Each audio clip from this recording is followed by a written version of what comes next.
Bismillahirrahmanirrahim. Assalamualaikum warahmatullahi wabarakatuh. Saya Wilda Ziza dengan NPM 20125061. Di sini saya akan mempresentasikan dengan judul Hadis pada masa tabi'i dan tabi'in dan juga hadis pada era modern. Untuk materi yang pertama yaitu hadis pada masa tabi'in. Tabi'in ini atau pengikut adalah orang Islam awal masa hidupnya setelah para sahabat Nabi dan tidak mengalami masa hidup Nabi Muhammad. Sebagaimana para sahabat, para tabi'in juga berhati-hati dalam periwayatan hadis. Hanya saja pada masa ini tidak terlalu berat seperti pada masa sahabat. Masa ini juga Al-Quran sudah terkumpul dalam satu mushaf dan sudah tidak mengkhawatirkan lagi. Selain itu, pada akhir masa Al-Khulafa Al-Rasyidin, para sahabat ahli hadis telah menyebar ke beberapa wilayah sehingga mempermudah untuk tabi'in untuk mempelajari hadis. Kemudian muncullah sentra-sentra hadis seperti di Madinah, Mekah, Kufah, Basrah, Syam, dan Mesir. Di Madinah ini dari kalangan sahabat seperti Aisyah dan Abu Hurairah, di Mekah dari kalangan sahabat seperti Ibnu Abbas, di Kufah dari kalangan sahabat seperti Abdullah ibnu Mas'ud, Basrah dari kalangan sahabat seperti Utbah ibnu Ghazwan, di Syam itu dari kalangan sahabat seperti Mu'ad Ibnu Jabal, dan Mesir ini dari kalangan sahabat seperti Abdullah bin Amr bin Al-Ash. Nah, pada masa ini juga muncul kekeliruan dalam periwayatan hadis dan juga munculnya hadis palsu.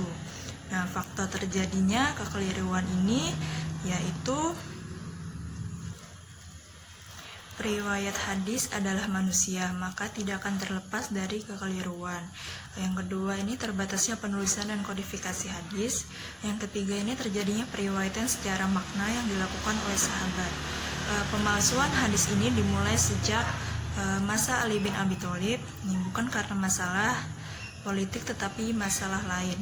Nah, untuk menghadapi terjadinya pemalsuan hadis dan kekeliruan periwayatan, maka para ulama ini mengambil langkah yaitu melakukan seleksi dan koreksi tentang nilai hadis atau para periwayatnya.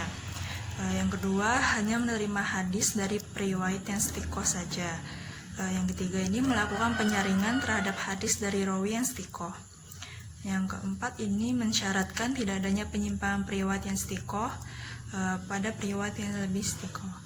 Yang kelima, meneliti sanad untuk mengetahui hadis palsu.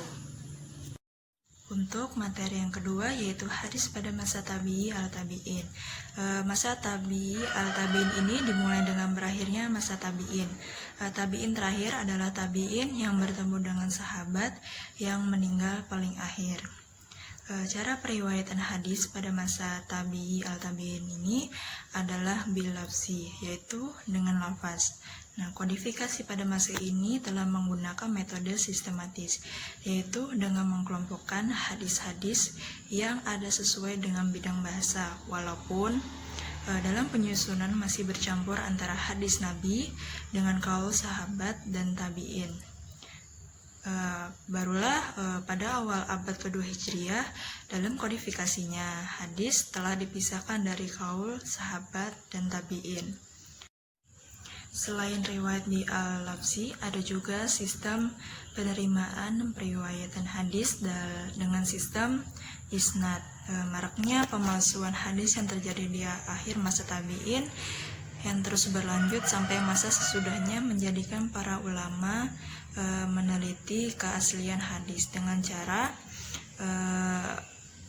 meneliti perawi-perawinya. Untuk materi yang ketiga yaitu hadis pada era modern. Di sini ada 7 tahapan. Yang pertama itu masa kelahiran hadis dalam pembentukan masyarakat Islam. Periode ini ditandai dengan pewahyuan hadis oleh Nabi Muhammad SAW dengan cara lisan, tertulis maupun demonstrasi praktis. Yang kedua ini yaitu masa pematerian dan penyelidikan riwayat. Ini berjalan pada masa pemerintahan Khulafa al-Rasyidin. Masa ini ditandai dengan upaya sahabat besar dalam menerima dan meriwayatkan hadis. Yang ketiga, masa penyebaran ke berbagai wilayah. Yang keempat ini yaitu masa pembukuan hadis yang dimulai awal abad ke-2 Hijriah sampai di penghujung abad tersebut. Yang kelima ini masa penyaringan, pemeliharaan, dan perlengkapan yang berlangsung selama 1 abad sampai di penghujung abad ke-3 Hijriah. Yang keenam ini masa penyusunan, penambahan dan pengumpulan hadis. Ini dari awal abad ke-4 sampai jatuhnya kota Baghdad pada tahun 656 Hijriah. Yang terakhir ini masa pensyarahan, penghimpunan, pentakrijan, dan pembahasan hadis. Untuk rentan waktunya relatif panjang, dimulai tahun 656 Hijriah sampai sekarang. Semoga bermanfaat. Salah khilaf mohon maaf. Wassalamualaikum warahmatullahi wabarakatuh.